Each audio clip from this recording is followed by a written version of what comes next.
Jennifer, thanks so much for joining me. I think what I want to try and do with this Ballet Evolution podcast is to tell stories and to help people to evolve from those stories, to learn from our experiences. And I know that you have had a wealth of knowledge and a wealth of experience working with dancers and your own dance career. Is there a story that you would like to tell that you feel is quite powerful, that you've experienced, that would bring that's something that would help dancers, that would take them to that level of understanding, that maybe you could share?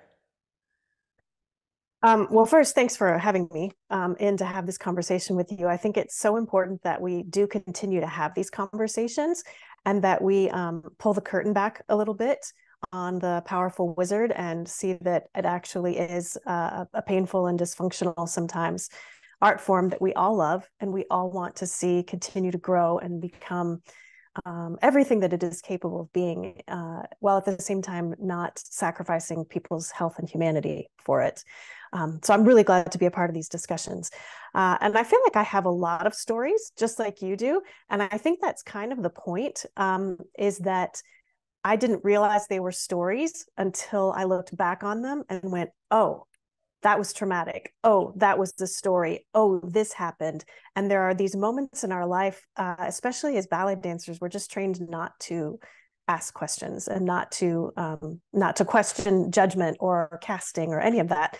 And there's certainly a way to do it respectfully, right? Not just, how dare you not cast me as sugar plum, but we're trained so much not to question authority that when these things happen, we don't even give ourselves space to process it. Before we are on to the next thing and we're swallowing it. And then it's years later, usually after our career is over or after an injury is over with and on to the next injury, that we look back and go, oh gosh, oh yeah, that was that thing that happened. That was that thing that was kind of a turning point. I was one of those hypermobile dancers who was not the cool kind of hypermobile. So I didn't have the crazy flexible back. I didn't have crazy, incredible high extension. I had shoulders that wouldn't stay in the socket. I dislocated them a lot. So many times I had to have one of my shoulders surgically sewn into place, basically. And my ankles, I've dislocated literally dislocated my ankle bones so many times, and had some pretty severe injuries because of that. But those are just the things that they're like, yes, let's keep going, let's keep moving. And nobody ever once said, hey, like, how are you going to deal with that? They just said, oh man, that's unfortunate. Well, I guess we'll have to solve that problem. I remember my first big injury was what they called a sprained pelvis, which of course I know now was that crazy hypermobile SI joint. Nobody knew what to do with it. They just kept saying rest, don't strengthen it, don't try to deal with it. And it took me about a year to come back from it, but I was 15 when I first had to start dealing with it. And I was dancing as an apprentice for, I won't name the company, but a major national company, and was invited to come back and an apprentice again when I was 16 with the intention that I would stay on for the year, leave high school and all that stuff.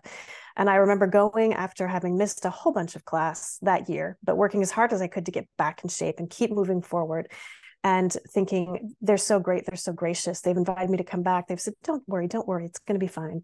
And I remember taking company class and stepping out to go change my shoes. And on my way back into the classroom, I remember hearing the rehearsal director and the artistic director talking. And they said, oh, it's such a shame about Jennifer. She would have been such a great dancer. And you just swallow it, wait till they can't see you and you walk back in. But they had absolutely written me off as any possibility of being a dancer at the age of 16. I hadn't moved far enough along in that 1 year. So in their mind, they were like, oh, well, too bad. And at that age, I thought, okay, well, if I can't be at this high of a level, if I can't be, a soloist with ABT or San Francisco, then I'm going to do something else. And I got into musical theater and started doing Broadway to use my dance skills in that way. And I definitely have some regrets for closing that door so quickly, but also knew that was a form of self-preservation for me and a form of rejecting it before they could reject me. And so I had a nice little pre-professional second company apprentice in a big company kind of career. And then with their casual, like not even facing me with it, that was my, okay, it's time to switch gears. And I switched gears and got into musical theater, and then was doing a non-union tour of a big show, Music Man, and sprained my ankle on, I think, like the second day in a big dance number.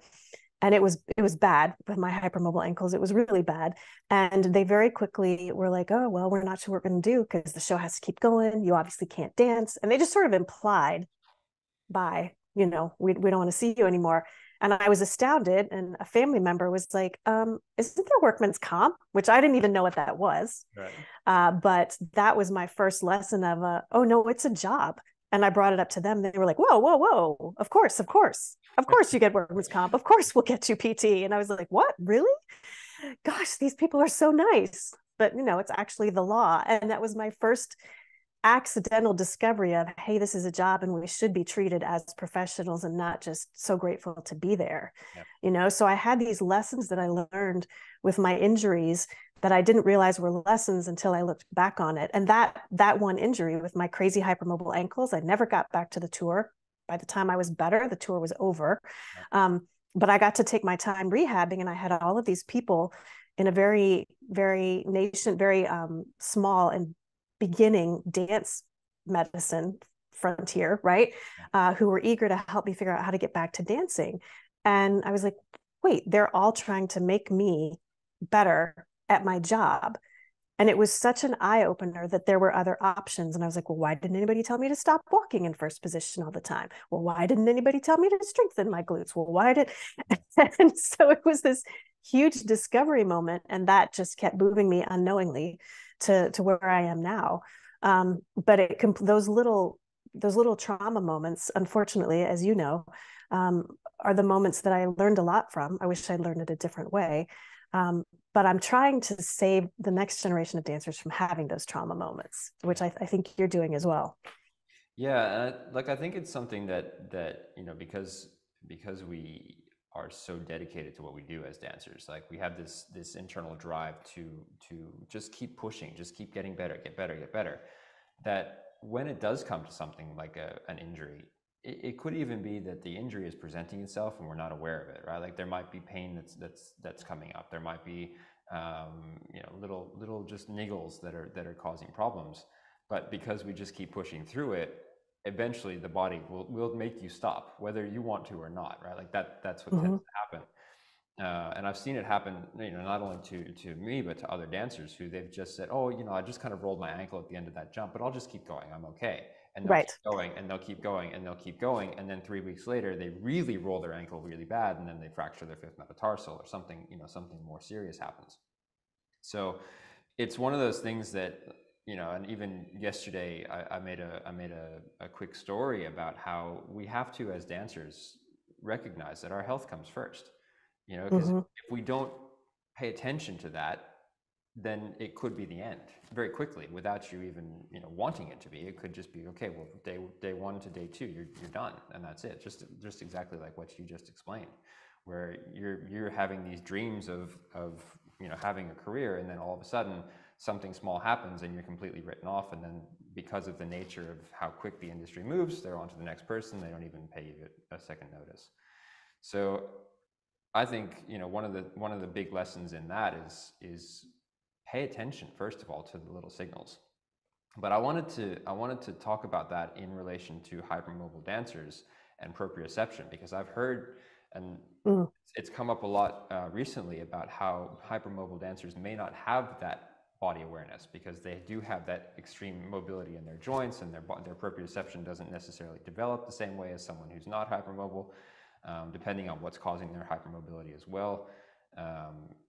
How do we work around that? How do we help dancers who do have hypermobility, especially now because it is so common in dance, especially in ballet, pushing for people who are hypermobile to take up that practice?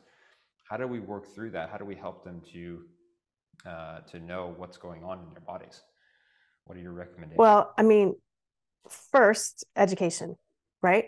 And we have to educate the teachers in how to spot it and how to work a little bit differently with them, how to understand what some of their challenges might be. and then the teachers educate the dancers.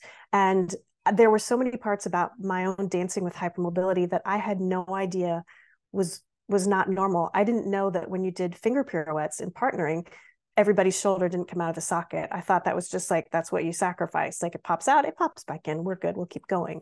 And the things that nobody said, oh yeah, that's not normal. We should talk about that. Or even for me to bring it up. There are so many things we're told, yeah, dance hurts, just keep going. So I think education that there are going to be specific issues for dancers, and proprioception is, I mean, there are so many studies out there, and I could send you the literature to back it up, that say that proprioception is often hindered or less present in dancers with hypermobility. And there are a lot of different theories as to why. I tell my dancers it's a little bit like if the body has ADHD, and we know that having attention deficit hyperactive, yes. Anyway, ADHD, we know that having that is actually, people experience more sensory input than a neurotypical person. And the body is experiencing more sensory input than a person without hypermobility. So if the average shoulder joint has, let's say, 4 different possibilities where the ball could sit in the socket, then my shoulder joint could have 20. So as I'm moving my arms through space, my shoulder is constantly calculating and trying to decide, is this right? Is this right? Is this right? And it's exhausting. And so there's a huge part of attention that is being paid to these parts of your bodies just to keep you from falling apart. I love pants with pockets because I can put my hands in my pockets and it helps hold my shoulders in the socket. Like my arms don't have to hang free. And it's so many small things that your body has to be more on top of and doesn't have the processing space for the other stuff. So hypermobile dancers tend to be more clumsy. Hypermobile dancers may not have as good a balance. They may feel like partnering is easier because they're getting that feedback from their partner. They're getting that hands-on feedback. So sussing that out is not just helpful for the dancer from a technical training point of view, but it's also from an emotional and mental point of view to think, oh my gosh, I'm not crazy. This is harder. I'm not a weirdo because I can't stand for 10 seconds with my eyes closed without falling over. Like there is something else out there. So I really feel like education is key. And also reminding dancers that hypermobility is a tool, and there's good parts of it and there are challenges to it as well. And if you don't have natural hypermobility, I can't emphasize strongly enough, please don't try to force the hypermobility. We don't want artificial hypermobility by forcing ourselves into those crazy positions, because when we do that, we're overstretching the ligaments, the connective tissue, or the capsule of our hips. And stretching those things never comes back. Like a muscle will stretch and then return to its original length, or else we would only have to stretch for the splits once and we'd be done. But with the connective tissue, with the ligaments, with the labrum, with everything like that, you stretch it and it's gone. It's like Aaron's thinking putty or silly putty. It won't recover to that tighter shape. And that's what leaves us prone to injury. Hip replacements. You know, I know of a 14-year-old who got a hip replacement from overstretching her hip, and 14 to get a hip replacement. So really, real education is everything at every level of the ballet world, I think. And I think, I think that education is something that has obviously started to improve, and I think it's definitely coming more and more into the public sphere.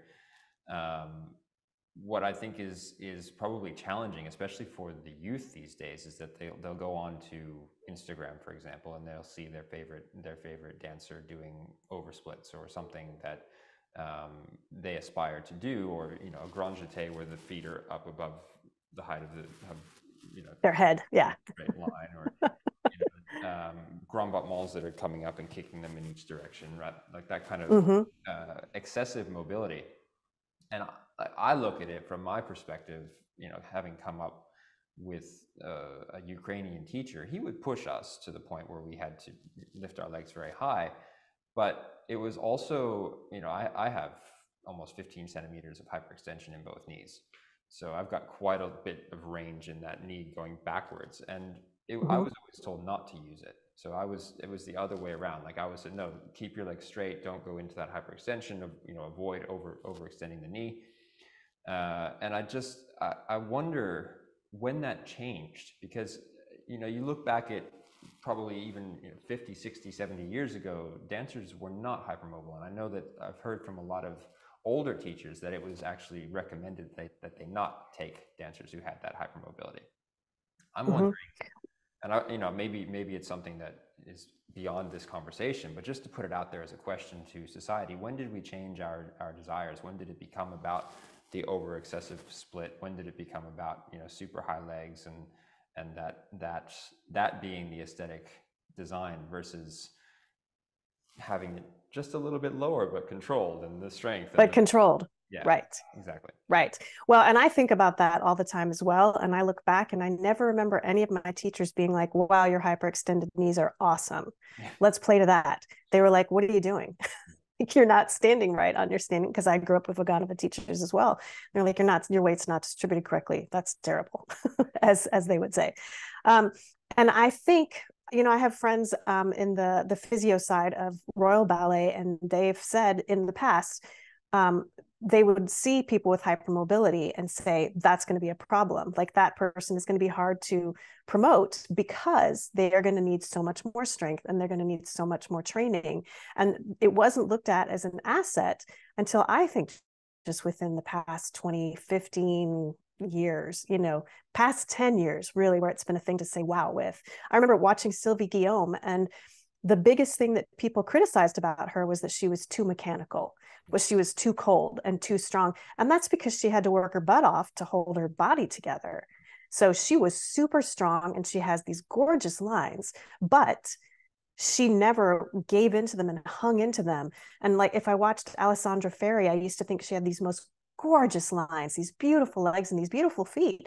You go back and look at her now and you're like, it's about average. Like, she was sort of that end range. And now that's sort of where people start and think that's decent, but let's see if we can push it even further. And if you don't have the strength and the intelligence of Alessandra Ferri and how she knew how to work with that body, then you won't go very far. And studies have shown that the level of dancers in a company that has the least amount of hypermobility is principal dancer level, because it's really hard to get to that level healthily and staying strong. And so fighting and pushing might get you hired. They might get you enough Instagram likes to get you on the radar of a school that'll get you into their apprentice program, that'll get you into their core, where you may just languish and then eventually, fall out from an injury, or because you don't have the strength to back up the pretty pictures that you can make with your legs. So I think it's just been within the past decade or so. Which is interesting, because I think now we're also starting to see, probably within the last decade, an increase in strength training programs within dance companies.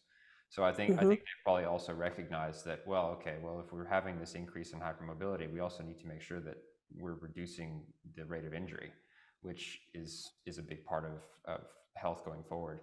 I know that there are still... Well, and I think also that the increase in strength training and the increase in the support system in dance medicine has made it possible for people with hypermobility to have longer careers and to go further. I spoke with Bonnie Southgate, who had an amazing career with Royal Ballet and ABT, and who has Ehlers-Danlos syndrome, which is a hypermobile connective tissue disorder. And it was constant work for her before she understood that that's what she was doing. It was constant strength training, Pilates, ballet technique, tweaking all of that. And now that dancers have that support system, I think the hypermobile dancers aren't self-selected out at such a young age. I think it helps them, even as society encourages them to be more into that hypermobility. Yeah. No, and I think that's such a good thing that we're starting to see that develop, that dancers are not kind of left alone, right? Like, and even to your story at the beginning about, oh, it's such a shame, right? Like, that used to be the original discussion. It's like, it's such a shame. Okay, move on. I think now there's definitely starting to be that support system for those dancers who need to have that extra help and that extra guidance.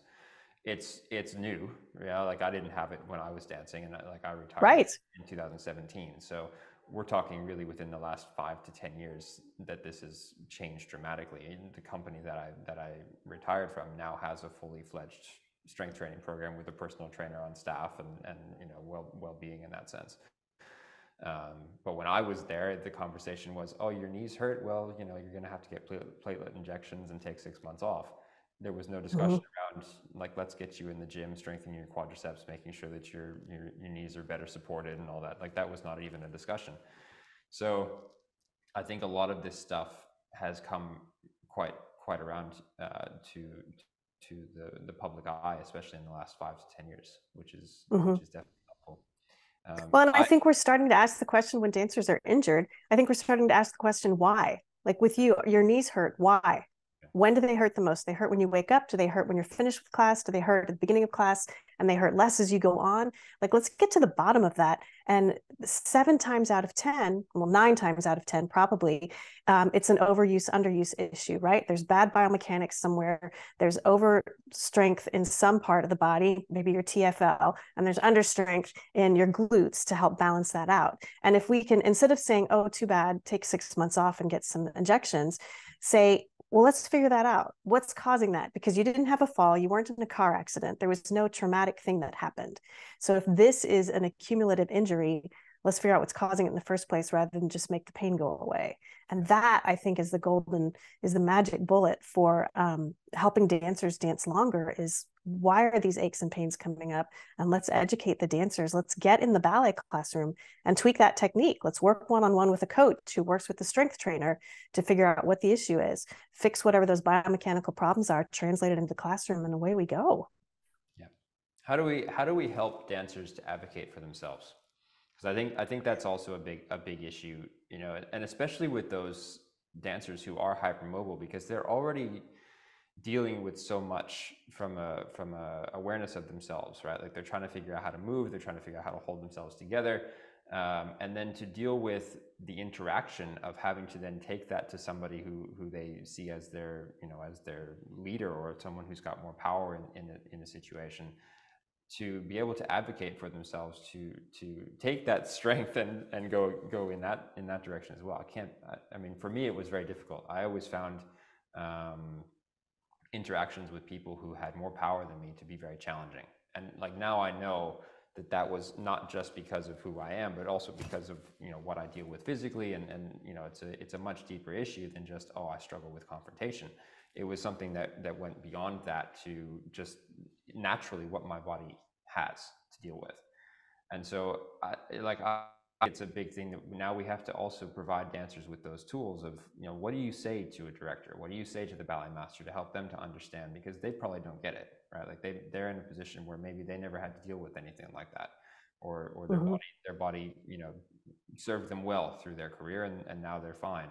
To then see a dancer who's maybe getting injured every 6 months and well, why, you know, you're just not doing enough work, or you're lazy, or you're not pushing yourself hard enough, when in reality they're working twice as hard just to be able to stand up. So, you know, I think obviously the education is a big part of it, but is there something that you would, I don't know, maybe a line of support or confidence that you would suggest dancers to engage in or to practice in, that would help them to be able to engage in that discussion with their director or their... I think having a team around you, like you've mentioned, you know, being able to find that medical support team also includes the mental support. For pre-professional dancers, that 100% should include their parents. And so their parents need to be educated, need to be encouraged to stand up for their child, right? And be able to say, I'm going to go in there with you and we're going to talk to them about how you're in too many pieces and we need to cut one so that you can, you know, sleep more than 3 hours a night. Like, we need to make these changes, and I'm going to do that with you because you're 14 and you shouldn't have to have that conversation on your own. And teaching them and modeling that for them is so important. And it's a fair part of what I do in my private sessions, and I suspect that you do it as well, both in the classroom and in your one-on-ones, is mentoring them through all of that, having these talks about their careers, and, you know, sometimes role playing with my dancers. Well, how would it feel if you said no to doing 3 trios and 4 group numbers and 6 solos and just did 3 things instead? How would that feel? What would that feel like? What would you want to say to the teacher? And being that person that's in their corner with absolutely no stake in it. I'm not going to make more money. I'm not going to have more accolades if they do more things. Like, I'm in their corner, and everybody, I think, needs that. And so empowering them or giving them space to step into their own power at that age will have them be in a position to be more comfortable with that when they're a principal dancer or a young core dancer trying to figure out what's fair and how to move up and forward.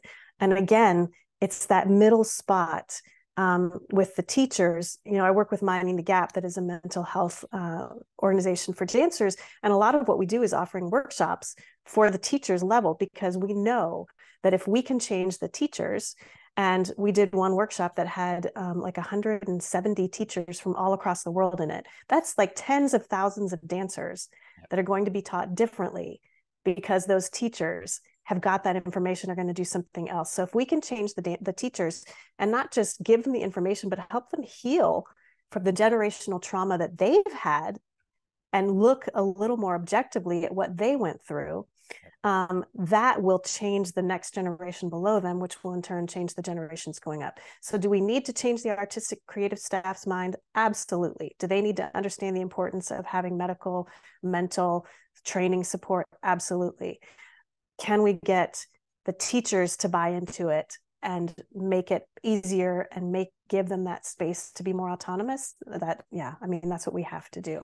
Yeah. I think just as a last thing, that mental element is huge, because a big part of what led to the end of my dance career was that I was not feeling supported, and so that led to anxiety.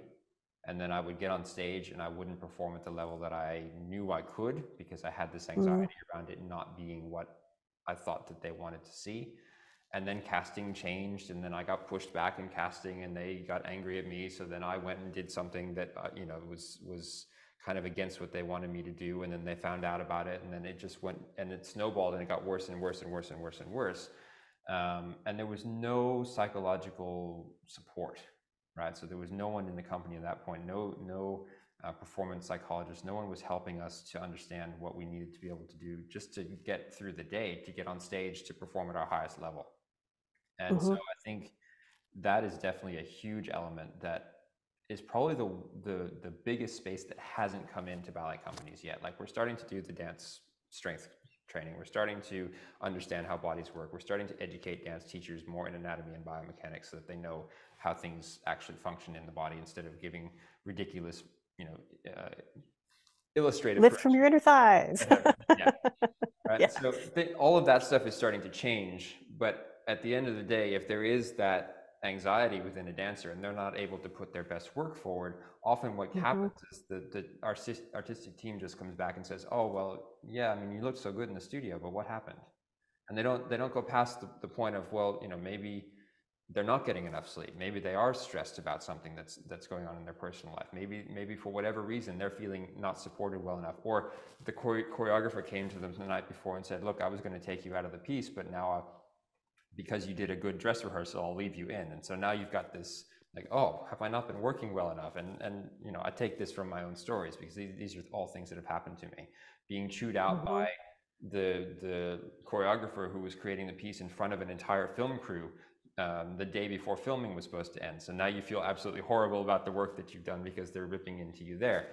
And no one has said anything to you along the whole process. So you're maybe 6, 8 weeks, 8-10 weeks into a process of learning and developing. And then they finally decide to say, hey, you're not doing well enough. Right? And that psychological impact, especially on somebody who is already struggling so much with hypermobility to be able to even hold it together, that impact is detrimental to in many ways, and it can be soul crushing, because here they are feeling like they're doing everything that they have to do, to then it just like, nope, you failed, you're not good enough. And then you take that on board and you just start to say, oh, well, what can I do? I'm just not good enough, I can't do it. Even to the point where the artistic directors may then say to you, hey, look, we just don't see your artistry developing, or you're not at a high enough level to be this point in the company, after they've promoted you to that point, right? So they've given you that thing, and then they're like, oh yeah, but look, you just didn't rise to the occasion.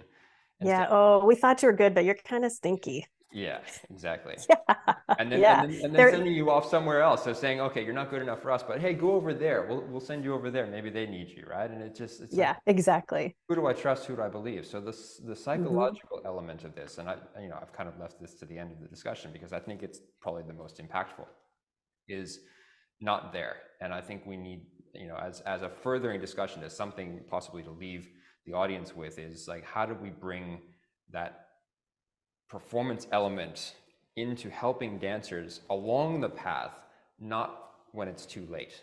Yeah, we're starting to get there Hmm. with injury, we're starting to get there with strengthening, but the mental toughness, if you will, the support for the Hmm. mental capacity over that period of time, over the rehearsals, over the course of the year, that you just have someone that you can go to have that discussion with. Is like, yeah, I'm struggling here. I need some help. I need some coping mechanisms. I need something that I can take to my director or to my ballet master to say to them, look, this is what I'm dealing with. I need your help here.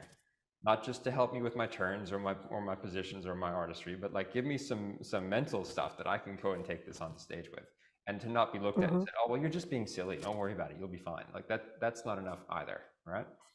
So I don't, Right. if you have any guidance or wisdom in that area, I don't know. Like, these are the things Well, I think so of. first of all, like circling it back to the hypermobility thing, people with hypermobility are statistically 7 to 8 times more likely to be diagnosed with anxiety, depression, eating disorders, and more, right? So all sorts of mental illness are statistically a much higher rate for people with hypermobility. Now, just because you can whack your elbow out doesn't mean you're at a super high risk of clinical depression, right? So there's degrees of hypermobility and such, but it is statistically much higher, and it is something that people should watch out for. Does ballet breed perfectionism, or are perfectionists attracted to ballet? There's that chicken and egg thing that goes on with it. And when you look at the ballet world, I think for me, the biggest thing that I have regrets of when I was dancing is that I approached so many things from a position of fear. I have such vivid memories of never wanting to work on my fouette turns because they weren't very good. And I didn't want to practice them in front of people for fear of not looking good. My best friend, who stayed after and asked me to stay after with her every day after class, her fouette turns looked fantastic within like 3 weeks. And, I finally got them, but it was never great. And that was me being afraid of not looking perfect. And anytime I would go into an audition, I would think, what do they want from me? Like, who do they want me to be? And I would try to be this blank slate and just let them think, just paint on me. Whatever you want me to be, I will be it. And what they probably saw was, I'm not sure who this person is. And I think what we need to stop saying to dancers is to check your personality at the door, right? They're always saying, leave your problems, leave your personality at the door, come in, blank clean. Don't let your problems come in with you. Don't let your problems overwhelm you, but your problems, your joys, everything, they feed who you are as a dancer. And if you walk in there and you put your hand on the bar and start plies and you burst into tears because you're just so happy to get a respite from your day, that's great. Like, rejoice in the fact that those plies are bringing you that much joy. And I remember days like that, just to be so happy that for the next 90 minutes this was all I had to think about, right? But telling people to sort of have a lack of identity is not helpful. And when you talk to artistic directors and they say, I see this dancer as more of a Kitri than a Giselle. Why is that? Well, she's a faster jumper. What does that have to do with her personality? Like, what of her personality does she bring to Kitri? And so it's seeing dancers as whole people and as artists. And we're not a canvas, we're a paintbrush. Like, we are the thing that makes the art. And we need to not be afraid of that. And so we need to walk into that room and say, here's who I am. How can you, as a teacher, director, choreographer, help me channel that into what you want it to be? And if it's not a good match, it's okay. I may not be the dewdrop you want. I may be a snow queen instead. Let's find out, you know? Yeah, I love that, Jennifer. That's fantastic. I think that's probably a great way to leave it. Just as be that paintbrush, right? Like, show them who you are. And I think that's something Mm-hmm. I bring up with my students all the time. It's like, I don't. First of all, I don't need it to be perfect. You're students. Right. It This is never will be. this is the process of learning and developing and experimenting and understanding how you work. But then also, be you. I want to see what you do with the canvas. Like, I'll give you the combination. The combination is the canvas. The ballet choreography, that's the canvas. Now paint on top of it. And I love that visual, that metaphor. It's fantastic. Thank you. Thank you so much. Absolutely. Jennifer, where can people follow you? How can they listen to more from you and get in touch with you? What are your... That's a great question. I'm on Instagram at Jennifer, Jennifer, period, Milner, Milner. And my website is jennifer-milner.com. And I will answer any questions, any DMs, happy to chat about anything we've talked about here. Fantastic. Well, thank you so much. I really appreciate it. Absolutely. Thanks for having me.